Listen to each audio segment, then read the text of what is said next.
Razıyım çilene derdine eyvallah. Çarpıldım boyuna posuna bismillah.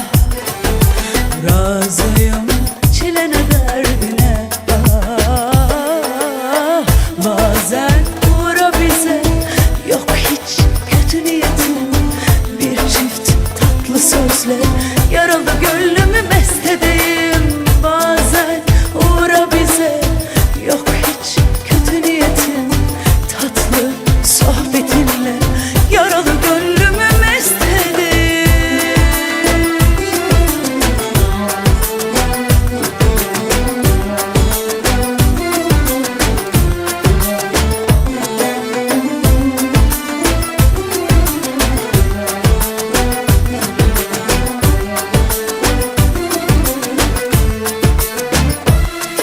Seninle bir an ömre bedel, geçtiğin yollara gönlümü serdim. Ara sıra gel, gözüne kurban, sözüne hayran.